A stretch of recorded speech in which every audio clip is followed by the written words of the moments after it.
I am very pleased to introduce you to a dedicated friend of the UU Fellowship of Statesboro, Jim Crandall. Jim was born and raised on a dairy farm in Michigan. His life work includes serving as a Peace Corps volunteer in Honduras as a forester. While living overseas for 26 years, Honduras, Europe, mostly Turkey, he taught sciences in private schools and then returned permanently to the U.S. in 2016.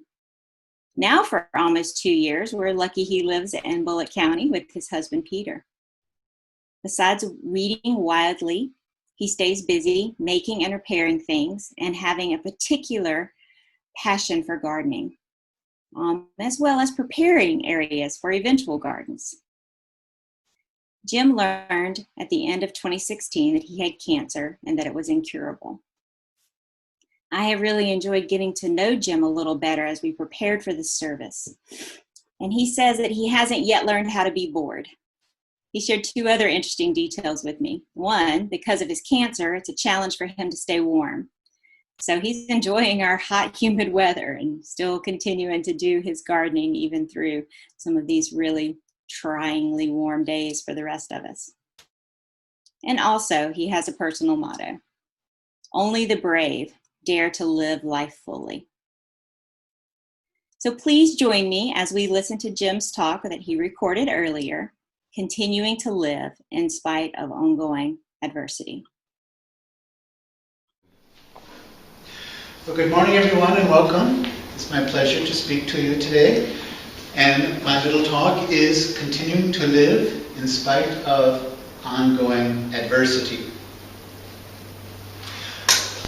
A reality check is wonderful to help us find a sensible perspective and be less wrapped up in ourselves.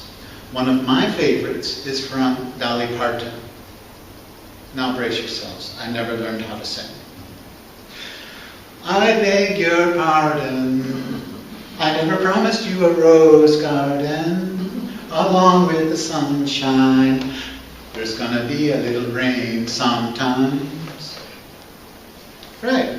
So, whenever I had to deal with a setback, I'd draw a string from Dolly's message and say to myself, buck up, cupcake, and move forward. But sometimes Dolly's message isn't enough. Let's imagine a conscientious person who has lived a full life, doesn't suffer from depression, nor mental illness, doesn't even have one ruinous addiction. And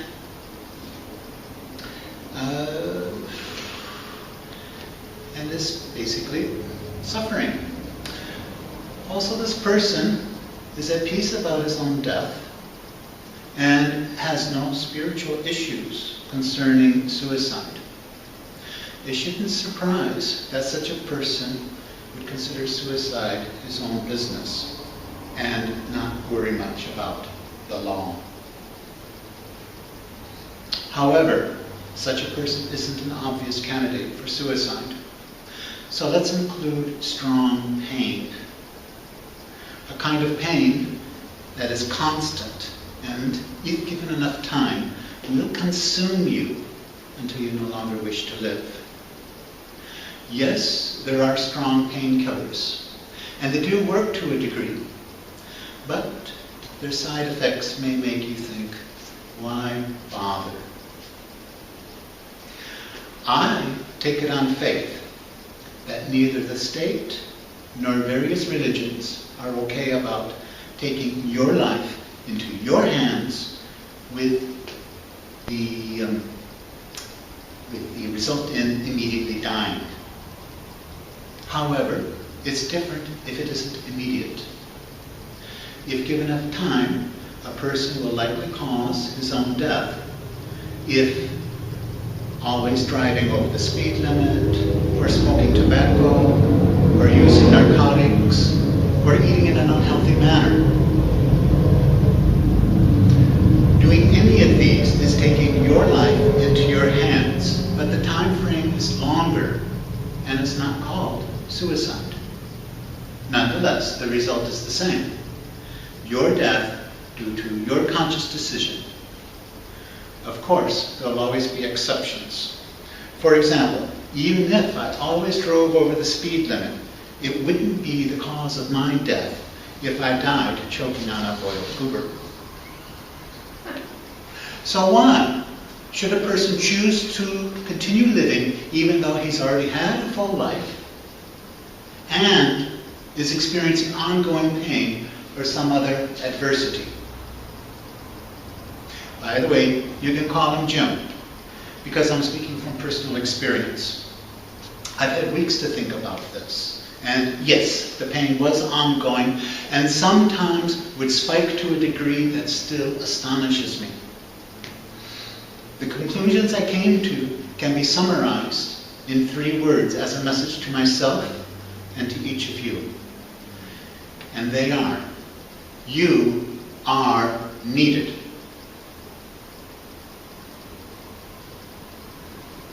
Like a thread that makes an embroidered cloth, you are needed.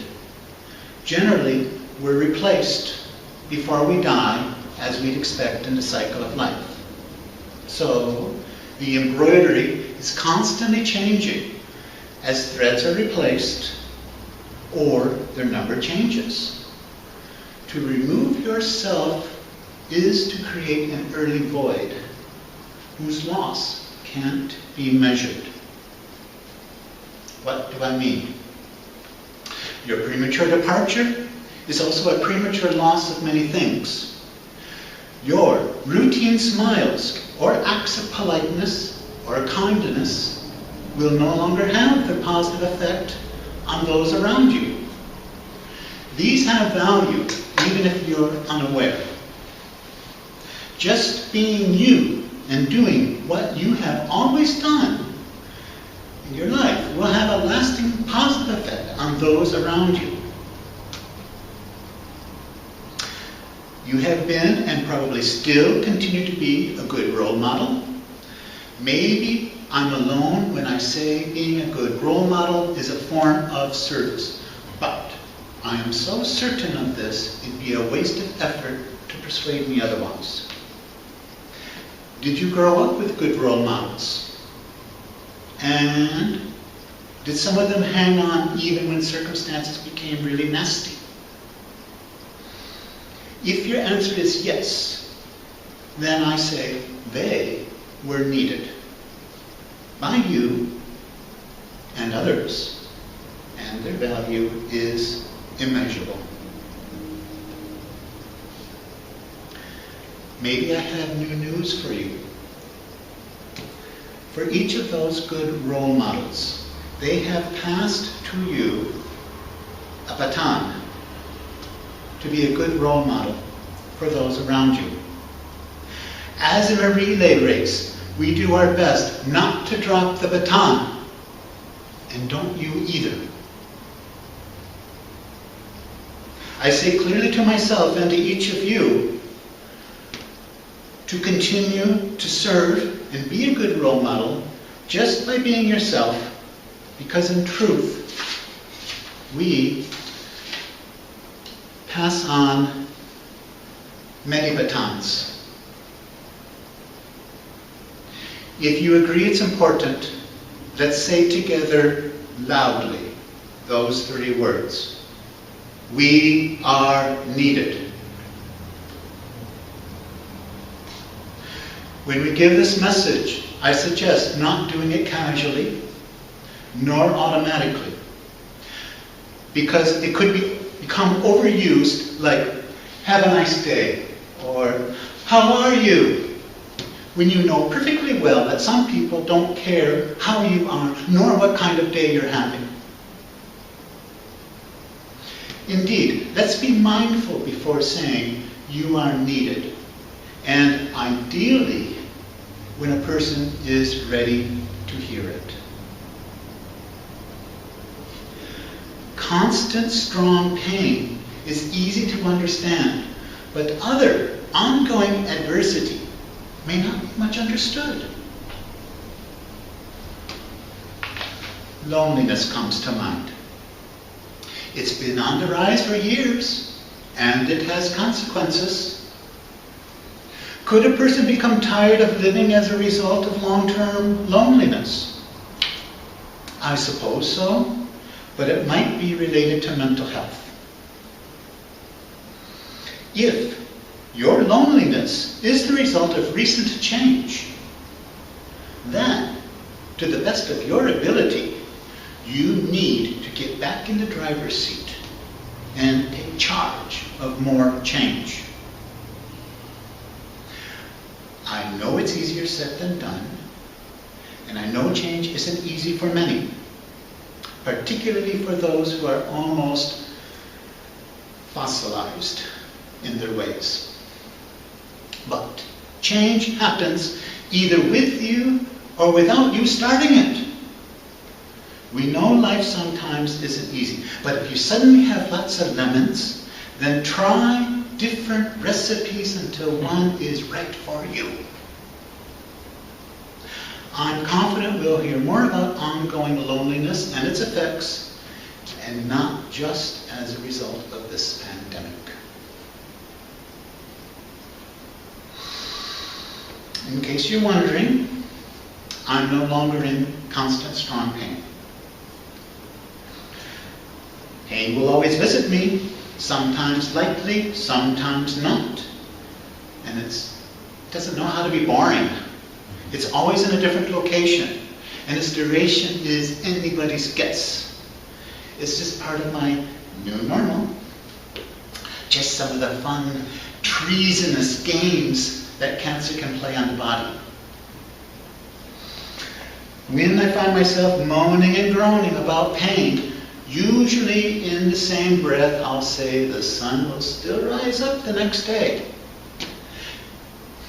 And that's my cue to myself to get out of my rut, even if it's just a little bit. And in the morning, it's a bad sign if I'm not able to enjoy a cup of my coffee. Oh, not just any coffee, but coffee so strong, sweet, and black, it literally knocks the life back into me. I'll share some with you anytime, and we'll slowly savor it. Yes, it sounds like I'm straying from the main topic, but find a way to forgive me. Part of my take-home message is the importance of continuing routines that brighten your day and give you strength. Do your routines in spite of your adversity. It will make a difference as you push forward, step by step, day by day.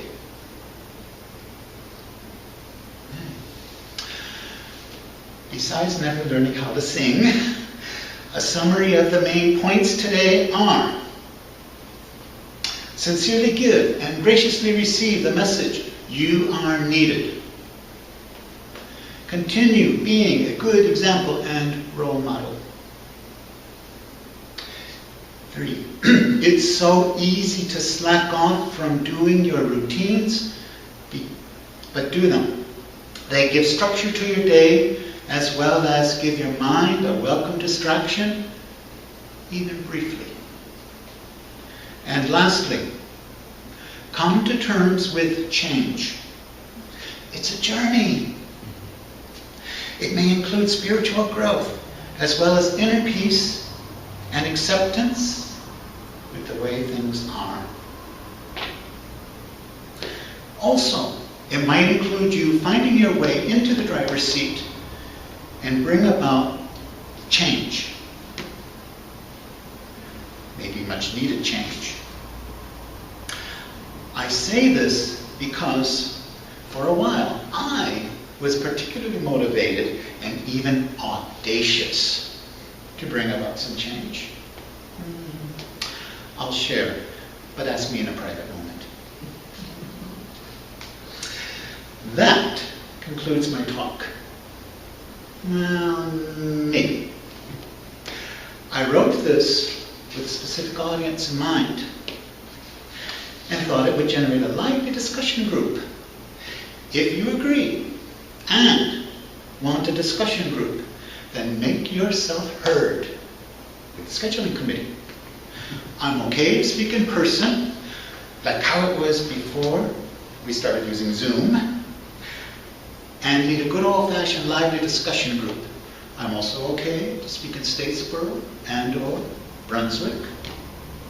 So, if I am scheduled to speak, then give some thought and reflection about it, because we deserve to hear what you can contribute. Dare I say it? You are needed. All right. Anyone for some of my wickedly strong coffee? I've been prepared. Friendship size? Small group size? And together we can have party size. All right. Thank you, everyone.